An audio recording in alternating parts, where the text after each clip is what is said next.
Everybody, before we say hello, before we do anything, I need you to make some noise for the man who survived Friday.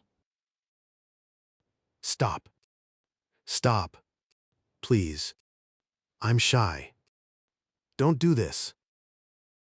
He stood up. In front of 60 people. In English. With a hook. A map. A story. And a chest voice. And he lived? Give it up for Alex. Okay. Okay. Thank you. Thank you. Please. I'm blushing. The microphone is catching my blushing. I can hear the blush. It's very audible. But everybody, this is the victory lap we promised. Episode 30? 3. We built Alex's presentation live. Episode 30. 4. We need the full story. So, Alex. Friday. Tell us everything. Start from the moment you stood up. Okay. So, I stood up, and I clicked my slides, and for 1 second, my brain did the usual thing. The stomach dance. The sweaty hand. The small voice saying, "Run. Alex, run now. Nobody will remember you." The pay. And smile voice's cousin? The run. And hide voice. Exactly. Same family. But then I said the first line. Last quarter, we almost lost one of our biggest clients. And I read the angry email out loud. And you know what happened? Somebody in the second row went, "Oh." A real "oh." Like in a movie. And the whole room looked up from their laptops at the same time. The collective look. Up, that's the hook working. I'm getting goosebumps just hearing it. And then I did the pause. The planned pause. And inside my head, the pause was like 10 years, just like you said. But I looked at one person, like we practiced, and I smiled, and the pause became, I don't know how to say it. It became a moment. A real moment. Not a hole. A moment. A moment, that's exactly it. The pause is not empty. The pause is full. Okay. And the middle? Anna? Did Anna land? Anna landed. I told the one. Number. Once. A weak story. And I saw people nodding. And then, at the end, I closed the circle.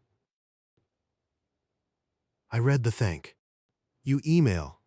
And I said, with your help, we can do this 90 more times. And Mark nodded. Mark, the man who says okay with his eyebrows. He nodded with his whole head.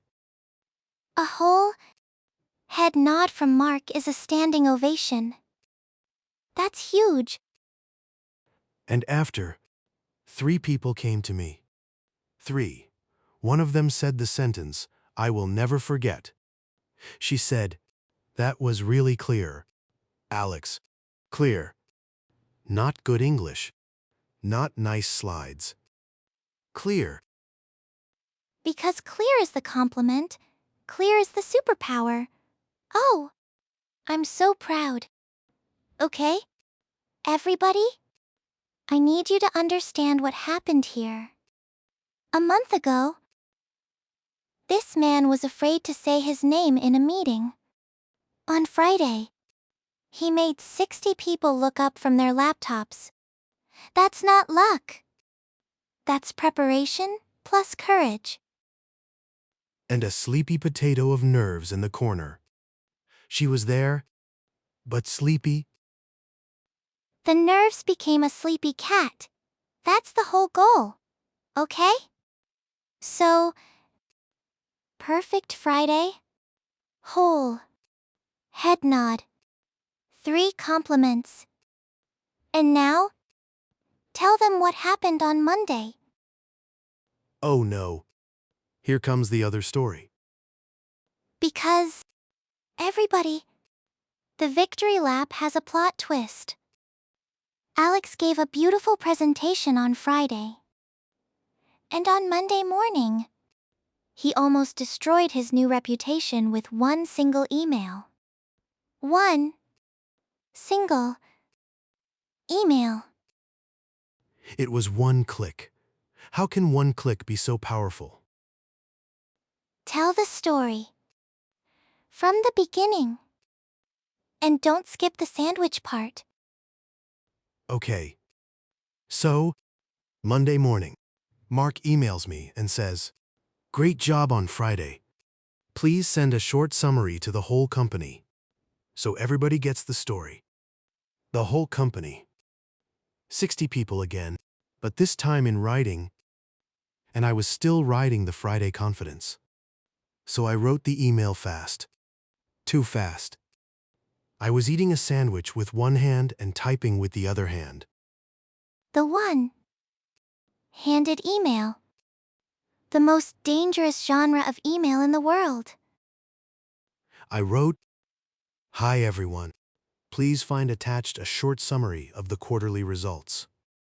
Best regards, Alex." Beautiful. Professional. I hit send. I finished my sandwich. I felt like a boss. And then, 4 minutes later, a reply from the finance lady. The finance lady? I already feel fear. She wrote, "Hi Alex. Which attachment?" And my soul left my body. I opened my sent email. No attachment. I attached nothing. The email was a box with no gift. The classic. The please find attached with nothing attached. Everybody. This is so common that it has its own comedy category. But please, continue. Because I know there's a second email. Yes. The panic email. I had to send the file fast. So I opened an old email template I use for clients, changed 2 lines, attached the file, and hit send to all 60 people. And the template started with, "Dear Sir or Madam." No. Yes.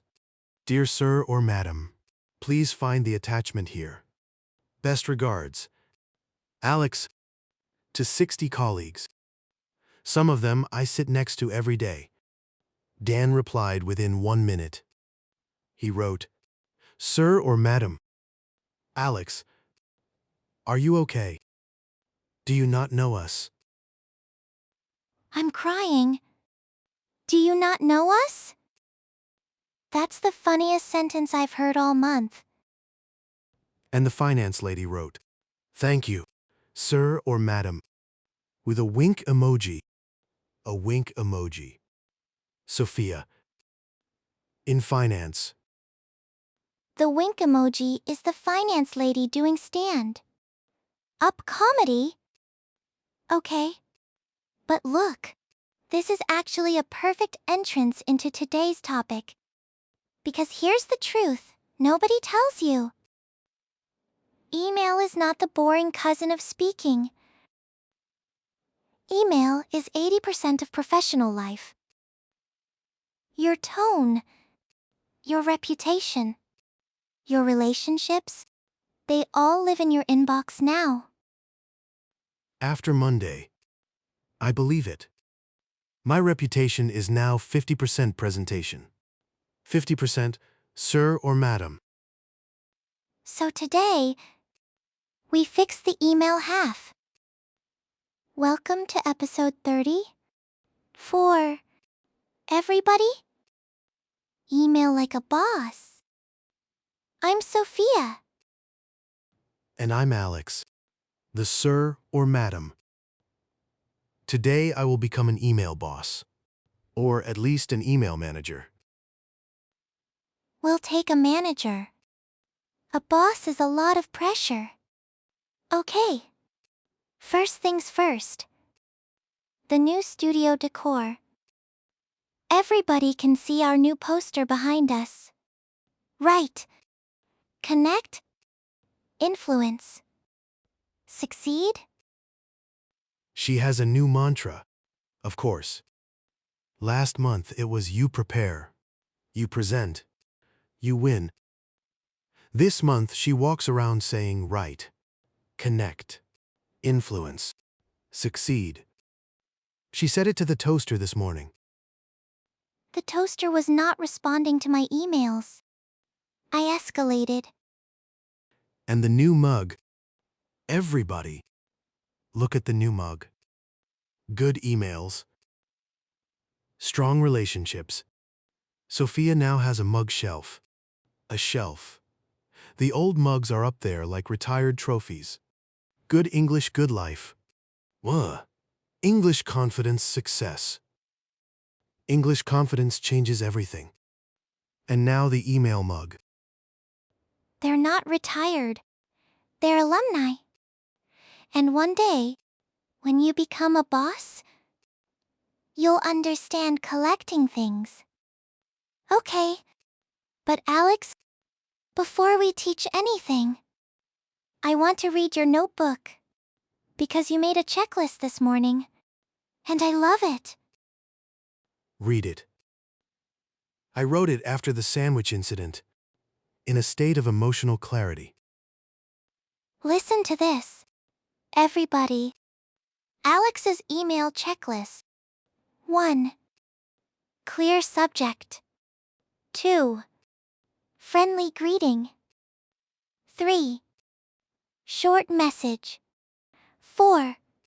One topic per email. 5. Polite closing. Alex, this is literally the whole science of professional email in 5 lines. Then why did I write Dear Sir or Madam to Dan? Because knowing and doing are 2 different sports. Today, we train the doing. Okay. Let's go down the checklist. One by one, with real stories and real disasters. Number 1. Clear subject? Alex, what was the subject of your summary email on Monday? Summary. Just summary. Just summary. Everybody, I want you to imagine your inbox. 200 emails. And one says summary. Summary of what? Your life? The history of the world? The lunch menu? In my defense, I knew what it was, a summary of. You knew, but the 60 other people didn't. And here's the bigger problem. A vague subject gets lost, gets ignored, and worst of all, gets unfindable. Next month, when somebody searches for your summary, they will type summary, and the inbox will show 400 emails, and yours will die in the graveyard? The email graveyard. I can see it. Full of hello, question, update, and following up. The 4 horsemen of the email graveyard. Hello. Question. Update. Following up. All vague. All lost. So what's a boss subject? A boss subject is a tiny newspaper headline. It answers 3 questions. What is this about? What do you want? And how urgent is it? A newspaper headline. Okay. So instead of summary, what should I have written? Something like Quarterly Results Summary. no action needed. Or if you need something, quarterly results. Feedback needed by Friday. See the difference? The reader knows everything before opening. They can prioritize. They can search later. The subject is a gift to the reader. No action needed is also a gift, by the way. Because when I see action needed in my head for every email, I get tired. When somebody writes, no action needed, just sharing, I feel like hugging them. Hug them. That person is an email angel. Okay, my favorite bad subject story. And this is real. My producer once sent me an email with the subject, "Call me." Call me. 2 words. That's not a subject. That's a threat. It's a horror movie title. I saw it on my phone and my heart stopped. I thought somebody died. I thought the studio burned. I called him immediately, ready for disaster. And he said, "Yeah. So, the coffee machine needs a new filter." The coffee machine. From call me to a filter. I said, "Next time, write coffee machine filter. And I will live longer." He now writes the best subjects in the business. Coffee filter. Low urgency. No panic. I love working with him. Low urgency. No panic. I want that as my email signature. Okay. Checklist number 2. Friendly greeting. And this is where my dear sir or madam crime lives. It lives there forever. Okay. Greetings. Think of greetings like handshakes. You have different handshakes for different people. For the director you met once, "Dear Miss Rivera," is a formal handshake. For a colleague you know, "Hi Priya," is a normal handshake. For your work best friend, "Hey Tom," is a hug. And dear sir or madam is what? Dear sir or madam is shaking hands with a robot. It's for when you truly don't know who will read. A company you've never contacted. A government office. For people you know, it's cold. It says, "I don't know you, and I didn't try to find out." And to whom it may concern. Even colder. "To whom it may concern" is not a handshake. It's leaving the letter at the door and ringing the bell. It basically says, "I don't care who you are.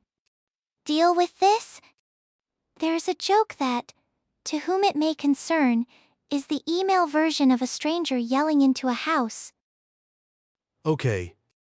So, rule. If I know the name, I use the name. Hi Anna. If I don't know the name, but I know the team. Hi finance team. If it's totally unknown, dear sir or madam is acceptable.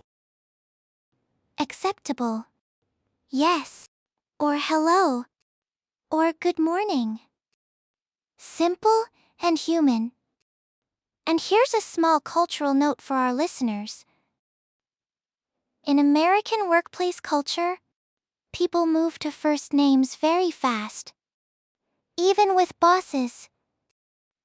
Even with clients after one meeting. "Hi Sophia" is normal.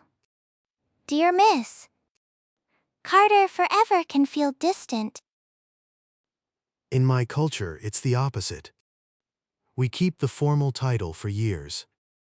Calling my boss by his first name felt like a crime for 6 months. That's real. And it's okay to feel that. But try it. And you'll see. The first name doesn't remove respect. It removes distance. Okay, Number 3 on your checklist. Short message. And I need to say something to your 12. Section brain. My 12 section brain is listening. An email is not a document. An email is a note. If your email becomes longer than your phone screen, you're not writing an email anymore. You're writing a novel with no pictures. And people will do the sad thing. They will see the long email, say, "I'll read it later." And later will never come. The later that never comes. I do this too. I see a long email and I swipe past it like a stranger on the street. We all swipe, so the boss move is short email. And if the topic is big, attach a document or book a meeting. The email says, "Here's the headline. Here's the action. Details attached." Remember your presentation rule from last episode? The movie trailer. The email is the trailer. The attachment is the movie. Yes, nobody watches a 4-hour movie in their inbox. Okay. And connected to short is your number 4. One topic per email. This one saves lives. Alex, why is one topic so important? Because if I ask 3 things in one email, the person answers one thing, forgets the other 2, and then I have to send another email to chase the 2 forgotten things. And then they feel annoyed, and I feel annoyed, and the email thread becomes a swamp. The email swamp. The meeting swamp moved into the inbox. Yes, one topic. One email. One clear action. If you have 3 topics, send 3 emails.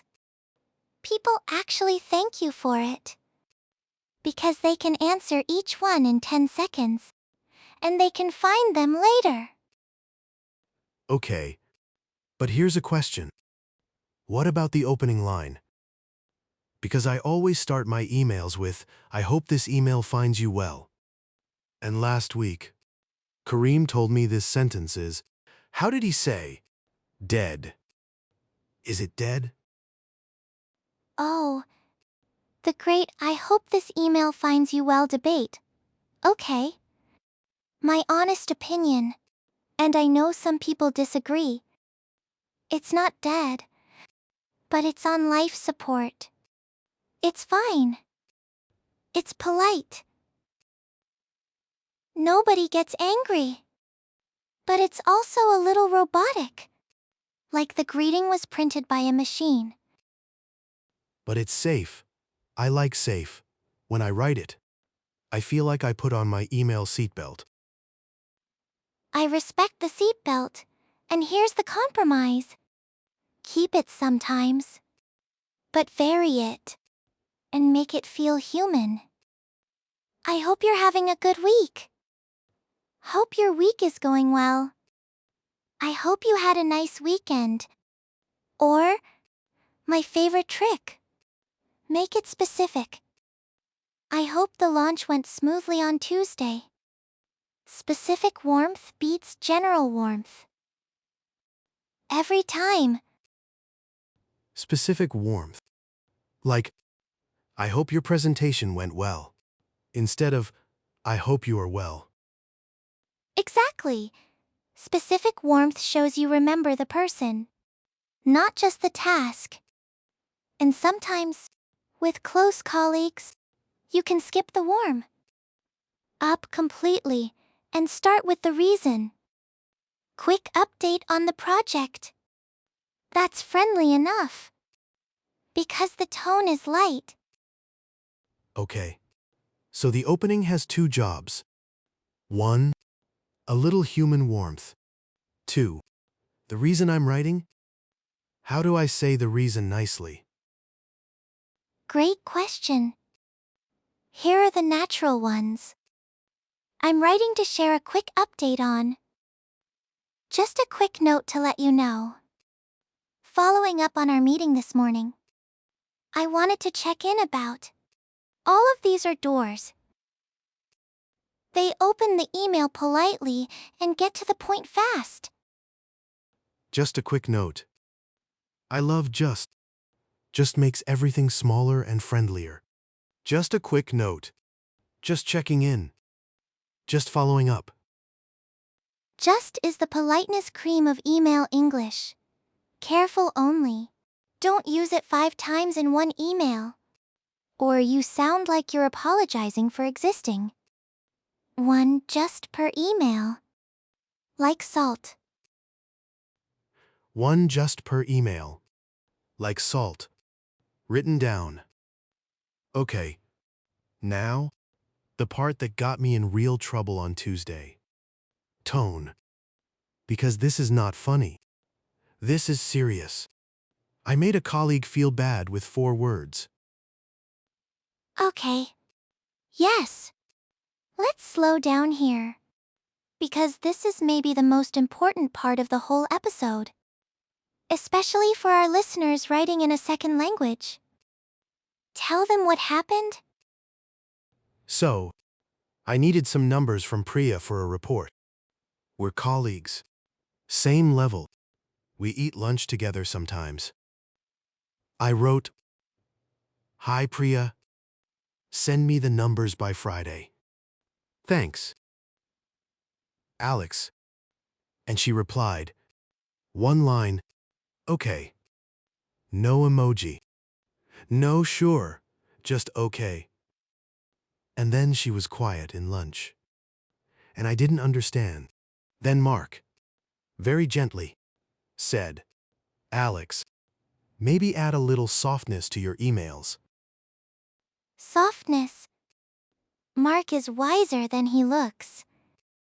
Okay? Here's the thing. Everybody. Email has no face. Email has no voice. When Priya reads, "Send me the numbers by Friday," she cannot hear Alex's friendly voice. Her brain invents a voice. And guess whose voice her brain invents? A cold voice. An angry boss voice.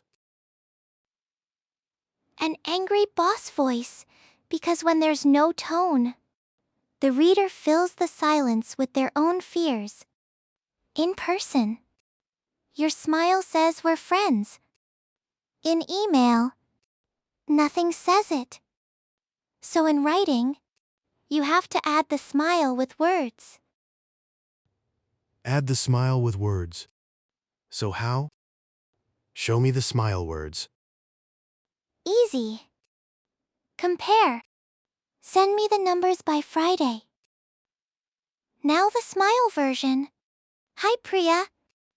Hope your week is going well. Could you send me the numbers by Friday? If possible? Thanks so much, Alex. Same request. Same deadline. Completely different human. The difference is, what? Could you? If possible. Thanks so much. Yes, those are the softeners. Could you? Instead of the command. Would you mind? For bigger favors. When you get a chance for non-urgent things. If possible for flexibility. And the exclamation point on "thanks so much" is a small written smile. 1 exclamation point is a smile. 3 exclamation points is a scream. 1 smile. Not 3 screams. Okay. But Sophia, be honest. In my language, direct is efficient. Direct means, I respect your time. When I write direct English, I feel efficient, not rude. It's confusing. It's genuinely confusing. And your feeling is valid. Directness is cultural. In some cultures, direct is kind. In English email culture, direct without softeners often reads as cold or bossy, especially between colleagues of the same level. So, think of it this way. You're not being fake. You're translating your kindness into the local language. Your heart is efficient and respectful. The softeners are just the local dialect of your heart. The local dialect of my heart. Okay. That makes it feel okay. Not fake. Just translated. Translated. Exactly. And here's the bonus. Softeners also protect you when you chase people. Because chasing is the scariest email type. You need something. The person didn't reply. And you don't want to be annoying. Yes. How do I chase politely? Last week I needed an answer from a vendor. And I wrote, "Did you see my last email?" And it felt wrong the moment I hit send. Did you see my last email? Is the email version of knocking on somebody's door and saying, "Why didn't you answer?" It's an accusation, even a small one. Here are the gentle chase phrases. Just bumping this up in your inbox. I know you're busy, so no rush at all. Could you update me by Thursday? Circling back on this. Which, by the way, we met circle back in the meeting episode. And it lives in email too. No rush at all. Could you update me by Thursday? That's funny. It says no rush and then gives a rush date. It's the polite paradox. No rush. But Thursday, everybody uses it. Everybody understands it. It means, I respect you. And I also need the thing. Okay. Now, before we go to closings, I want to tell you my email disaster. Because you shared your sandwich disaster. And it's only fair. Finally. I've been waiting all episode. What is Sophia's email crime? Okay. 3 years ago, I was working with a client on a design project. Big client. Serious people? There was a long email thread. 15 people? Very professional. Lots of kind regards and please advise. Please advise. Another robot phrase. A robot phrase. Yes, but a polite robot. Okay. So, during this thread, I wanted to message my best friend about our weekend plan. And I typed, OMG, yes! Pizza after this nightmare? I can't with these people anymore. And I hit send. From the work account. Into the 15-person client thread? No. Sophia. No. Yes. For 20 seconds, I was the happiest person who ever died inside. I tried to unsend. I clicked the little undo like a maniac. Too late. The email was out. Flying to 15 inboxes. Including the client director. What did you do? Did you apologize? Did you run? I wrote the fastest apology of my life. I'm so sorry. That message was meant for a friend. Not for you. Please disregard it. And then, everybody, the client director replied. And he wrote, apology accepted? For the record, we also can't with ourselves sometimes. Pizza sounds great. He saved you. The director saved you with humor. He saved me. And the project survived. And we still work together. But I learned 2 rules that day. Rule 1. Always check the till line before sending. Rule 2. The person on the other side is human. Humans forgive human mistakes. Especially when you apologize fast and simply. Check the to line. Like checking the stove before leaving the house. The email stove. Yes. Now, connected to the to line, we have to talk about the 2 mysterious letters. CC and BCC. Alex, be honest. Do you know exactly what they do? Okay, honest answer. CC is copy to other people, and BCC is secret copy. I use CC like a salt shaker. I CC everybody, just in case. The salt shaker CC, just in case, is how inboxes die. Alex, okay? Quick and simple? CC means carbon copy. You CC people who should see the email, but don't need to act. They're informed. They're in the loop, but the ball is not in their court. In the loop. From the meeting episode. The loop is everywhere. The loop is the whole office. Honestly. Now BCC. Blind carbon copy. The people in BCC receive the email, but nobody sees they received it. It's for protecting privacy. For example, you email 200 customers about an event. You BCC them, so you don't share everybody's address with everybody. That's the good use. And the bad use. The bad use is the spy use. BCCing your boss secretly on an email to a colleague. So the boss watches the fight without the colleague knowing. That's an office crime. That's how trust dies. Never BCC for secrets. BCC for privacy only. Noted. No spy BCC. Okay. Checklist number 5. Polite closing. Because I have questions.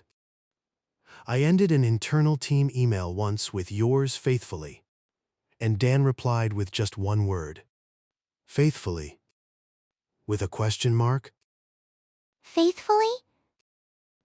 Is the perfect Dan response. Okay.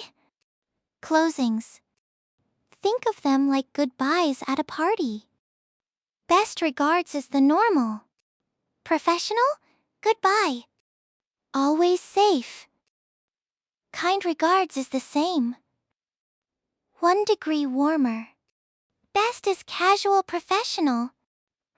Great for colleagues. Thanks and thanks so much are perfect when you're asking for something. Cheers is friendly. Common in the UK and Australia. Okay? In the US, with people you know. And yours faithfully? Yours faithfully is a goodbye from the year 1890. You bow. You leave the room backwards. Beautiful for very formal letters to institutions. In a team email, it's a costume party. And sincerely. Sincerely is formal but alive. Good for cover letters. Official things. And now, the fun one. Thanks in advance. Some people love it. Some people feel it's a trap.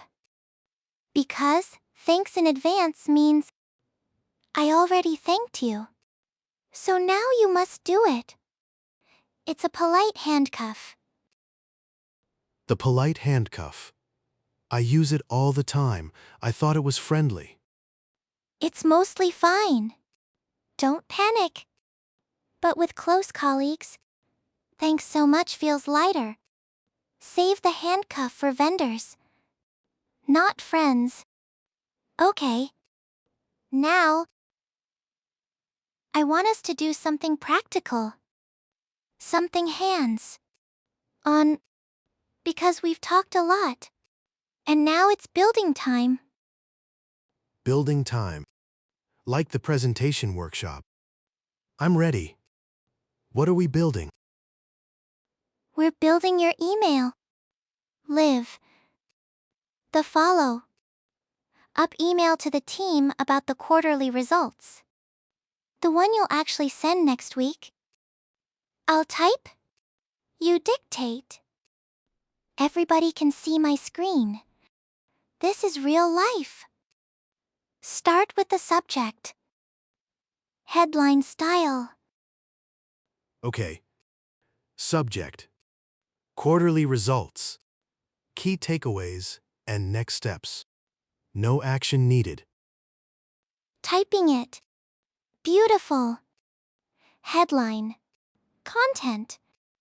And the angel words, no action needed. Greeting. Hi everyone. Friendly. Not robot. Typed. Opening. A little human warmth. Then the reason. Hope your week is going well. Just a quick note to share the key takeaways from Friday's presentation. Typed. Just used once. Like salt. Now the body. Short. Trailer. Not movie? Maybe 3 bullets? Yes. Here are the 3 things to remember. 1. We grew because we switched long emails to short calls. Wait. That's funny. We're teaching short emails. Inside an email about short calls. The universe is making jokes today. Keep going. 2. One number, once a week, keeps the client happy. 3. Next quarter, we're extending this to our 3 biggest clients. More details attached. Typed. And now the closing. Polite goodbye. Plus an offer to help. If you have any questions, don't hesitate to reach out. Best regards, Alex. Don't hesitate to reach out. Classic. Warm. Professional. Everybody. Look at that email. 7 lines. Clear subject. Human greeting. Trailer body. Bullets. Warm closing. That email is a boss. That email gets read on a phone in an elevator and understood in 20 seconds. It feels light, like the email went on a diet and became healthy. The email diet? Less weight. More energy. Okay? Now, before the final challenge. 2 more small but powerful habits. Habit 1. Read your email out loud before sending. Your ear catches what your eye misses. Missing words. Cold tone. Double just. Forgotten attachments. The out loud rule would have saved the attachment. If I read, please find attached out loud, I would have looked for the attached. Exactly. And habit 2. The most important one. The angry email rule. You receive an email that makes your blood hot. You want to answer now? With fire. What do you do? Write the fire email. Put it in drafts. Go for a walk. Eat a sandwich. Read it tomorrow. If it still feels right, send a calmer version. He knows. The draft is a fireplace for anger. Write it. Burn it there. Never send it. Because the angry email is the only email you can't unsend. Even with the undo button fixes mistakes. It doesn't fix impressions. And sometimes, after the walk, you read the angry email again, and you realize the other person was not angry at all. They were just brief, and you almost started a war over a brevity. A war over brevity. That's half of office conflict. Honestly. Okay. Final challenge. It's called Fix This Email. I'll read you terrible email pieces. You fix them. Fast. Boss style. Ready? My salt shaker is ready. My one just is ready. Go. Fix number 1. Subject line. Hello. Quick question about the budget file. Answer needed by Wednesday. Headline with a date. Perfect. Fix number 2. Greeting. To whom it may concern? To a colleague you see every day. Hi, Tom. Maybe add, hope your week is going well. Specific warmth, if I remember his week. Hope the launch went smoothly. Specific warmth deployed. Fix number 3. Body. I want the report now. Could you send the report over when you get a chance? Thanks so much. One smile. No screams. Beautiful. Fix number 4. Please do this ASAP. 3 screams and a vague date. Fix. Could you get this to me by end of day Thursday? If possible? The polite paradox master. Fix number 5. A paragraph with 11 lines and no air. Cut it. 3 bullets. The trailer, not the movie. Details in an attachment. The email diet coach. Fix number 6. Closing.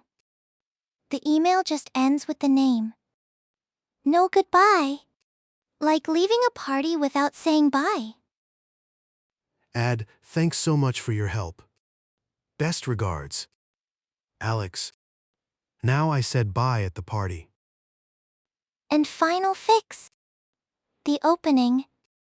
Sorry for my late reply. Flip it. Thanks so much for your patience. Thank instead of apologize. The reader feels kind, not owed. Everybody, did you hear that flip? Thanks for your patience, instead of sorry for the delay. That's a boss level move. That one flip changes the whole energy of the email. From guilt to gratitude. Alex, you graduated? You're not an email boss yet. But you're definitely an email manager with boss tendencies. Email manager with boss tendencies. I'm putting that on my business card. Right under sir or madam. Okay. Before we land, I want one real moment. Because under all the rules, there's a feeling I see in our listeners' messages all the time. Email anxiety? Alex, describe your email anxiety honestly? Okay. Honestly, I write an email in 5 minutes, and then I spend 20 minutes checking it. I change can to could, then could to would. Then I remove the would. I read it 10 times. I imagine 10 different faces reading it with 10 different angry voices. And sometimes I send it at midnight, because during the day, it was too scary. Thank you. That's so honest. And so many people do exactly this? Here's what I want you to hear. The reader is not a judge with 10 angry voices. The reader is a tired human on a phone. Between 2 meetings, hoping your email is short and kind. They will not analyze your could versus would. They will feel your tone, take the action, and forget. They will feel the tone and forget the words. That's freeing. It's freeing, and here's the deeper truth. You write emails in your second language that most native speakers couldn't write in yours. That's not weakness. That's strength, with extra difficulty points. So be kind to yourself. One read out loud. One smile in the words. One deep breath. Send? Done is better than perfect. Done is better than perfect. Okay, I feel it. And you know what? After this episode, I'm not afraid of the inbox anymore. The inbox is just people, tired, human people, hoping for a short, kind note. I can write a short, kind note. You can. And now, a small ceremony. Because I want to receive the first official boss email from you. Liv? Right now. Send it. I'm opening my laptop. Sending. You should get it now. Subject. Thank you. And one attachment. Opening. Hi, Sophia. Hope your week is going well. Thanks for making me a better email human. Please find attached one. And I quote. One cat. Best regards. Alex.